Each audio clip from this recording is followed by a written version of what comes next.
Just over 2 years ago, my wife and I started our life together with over $500,000 of debt. And today, we don't owe anyone anything. But this isn't your typical story of we worked 100 hours a week and ate beans and rice. In fact, in those 2 years, my wife and I both left our 9-to-5 jobs and visited over 30 countries. And no, we didn't inherit a penny and we didn't win the lottery. So let me tell you the insane story of how we paid off $500,000 of debt in 2.5 years. So let's start with how we ended up in this mess at just 22 at the time, explain how we managed to pay off so much debt so quickly, and then I'll share 4 huge lessons and tips that we learned along the way that I think anyone can apply to their own financial life. Be warned that I'm gonna be sharing real numbers throughout this video, not to boast or brag, but in hopes of inspiring you and showing you a real world example. So if that's the kind of thing that makes you uncomfortable, then this video is not for you. Okay, with all of that out of the way, my beautiful wife Erin and I tied the knot in the spring of 2022, and just a few days later, we moved into our first home together. Now, if you've been watching this YouTube channel for a while, then you know that I've been posting videos here for a lot longer than that. But what most people don't know is that what started as this small Magnified Money YouTube channel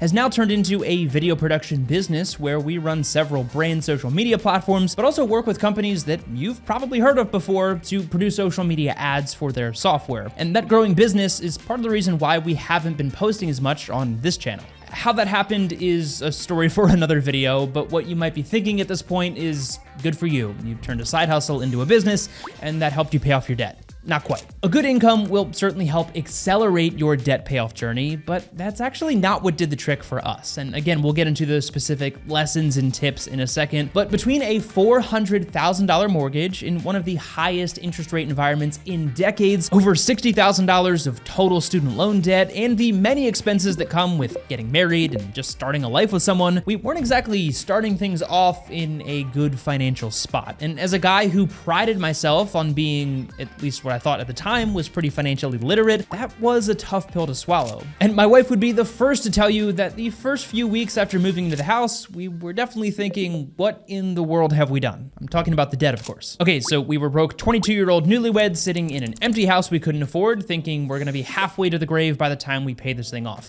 So how in the world did we go from that not so ideal situation to where we are today? Well, a few things, but turns out fear is a great motivator, and we definitely let that fear get to us for a few weeks, but cliche as it may sound, at some point we had to accept the fact that only we could clean up the mess that we had made. And funny enough, the best reminder of this was actually the student loan forgiveness that everyone was talking about right after we got into this mess. And I'll leave my personal thoughts on that whole thing out of this video, but as you can imagine, for young newlyweds in that financial situation, $10,000 or whatever was being flashed in the headlines at the time would have really helped move us forward in the right direction. But we had a lot of conversations about it and ultimately decided that we signed our name on the dotted line and we were gonna pay that money back. And thank goodness we decided to clean up this mess for ourselves, because had we decided to wait on someone else to fix our problem, well, I probably wouldn't be making this video. Okay, that's great, but I do think the whole pull yourself up by the bootstraps thing is oversimplified at the very least. So what did that actually look like for us? Well, here's a few tips and lessons that we learned along the way that made all the difference for us. First of all, we decided to stop thinking about doing the thing, or making a plan about doing the thing, or researching the thing, and just start doing the thing. Let me tell you, we were definitely tempted by refinancing options with interest rates falling and balance transfers. Maybe we could go get a personal loan and consolidate everything. But at the end of the day, none of that would have actually changed our behavior. And sure, is there a mathematical argument for some of those things? Yeah, but we found that it was poor behavior and decision-making that got us into this mess, and if we didn't address that, then no amount of shuffling around debt was going to help us long-term. So set a goal for yourself and then just get after it. And one of the best tools that helped us with this was actually today's video sponsor, Rocket Money. If you haven't heard me talk about this incredible app before, Rocket Money is an all-in-one budgeting and finance app that allows you to link all of your financial accounts under one platform, including your bank accounts and investments, but more importantly for today's conversation, those pesky liabilities like a mortgage or student debt. And it gives you a real-time way of tracking your debt payoff progress right from your smartphone. Not to mention mentioned that they'll give you catered suggestions on how you can better manage your spending, allow you to track your credit score, and even offer unique features like their subscription cancellation service that can cancel unused subscriptions with just a few taps on your phone, and their bill negotiation tool where they will literally negotiate your bills on your behalf to help lower them. Rocket Money customers save up to $740 per year when they use all of the app's premium features. And I've personally used Rocket Money for over 2 years before they ever reached out to me, and it really did help us through this entire debt payoff journey. Being able to track our progress and net worth right from my smartphone really did make this whole thing feel like a fun game, to be honest. And even now that we've achieved that goal, I still use the Rocket Money app every single day to track my net worth on our way to our next financial goal. And it has single-handedly saved us hundreds of dollars in canceled subscriptions that I had completely forgotten about. So if you want an easy way to view your debt payoff progress under one app, cancel those unused subscriptions, and even potentially lower your bills, then be sure to check out the Rocket Money app using that first link down in the description. Okay, but the other thing we found to be helpful, and this might sound obvious to some of you, but that is if you're trying to get out of debt, then the first thing you need to do is stop going into debt. With our income continuing to grow throughout this process, man, I would have loved to go finance a new Tesla. Oh, we want to finish the basement. Well, let's just take out a HELOC because interest rates are falling, so why not? And don't even get me started on 401k loans. Look, I get it, it can be very tempting, but if you're trying to fill in a hole with dirt, then the first thing you need to do is stop digging a hole. Okay, this next one is going to be a little bit controversial as well, but it's perhaps the most important tip that helped us get out of debt quickly, and that is you need to have a plan. And yes, I'm talking about the B word here, budget. What'd you think I was gonna say?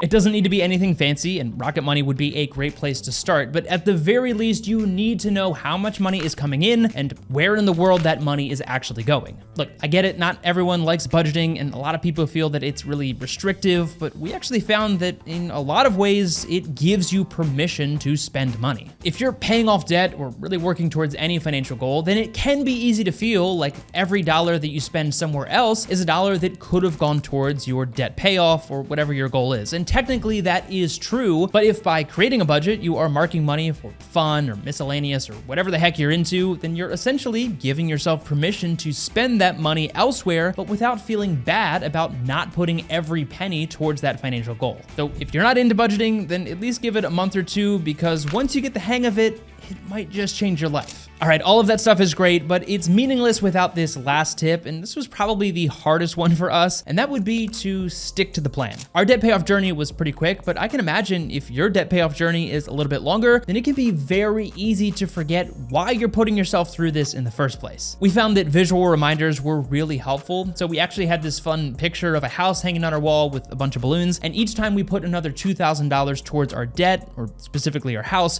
we would fill in one of those balloons, and over time, we got to see this piece of art get more and more colorful on our wall before one day we wrote our final check, and that was that. Just like the budget, everyone's way of reminding them why they're doing this is going to look different, but it is so important to remember your why so that you can stick to the plan. I'll be the first to admit that for me, especially in those final few months, it did get harder and harder, but trust me, stay the course and it will be so worth it, and you might be able to get out of debt a lot faster than you think. When we initially set our goal, we wanted to pay off everything in 10 years. So we put our heads down, worked like crazy, and the next time we ran the numbers, it was 7 years. So we put our heads down again for another 6 months and realized the business was doing really well, and if we stepped away from our 9-to-5 jobs, we might be able to get there even faster, maybe 5 years. Then, right around that time, we stumbled into one of the best opportunities of our lives to work with Daily Drop and travel, making content for them. So now we were traveling like crazy, making content all over the world and continuing to make videos for our other clients, and we looked up one day at the end of 2024 and realized, oh my gosh, we could technically pay off all of our debt before the end of the year. So we scratched and clawed and pulled together every penny we could find in the seat cushions, and after just 2 years and 6 months, we wrote one final big check to finish paying off over $503,000 of debt. And while lots of people in our circle and different online communities thought we were crazy and said, well, you should try to make a spread on your mortgage and invest that money instead, or wait for student loan forgiveness, we weren't trying to solve a math problem. We were trying to solve for peace. And let me tell you, you do sleep better at night knowing that you don't owe owe anyone anything. And for me,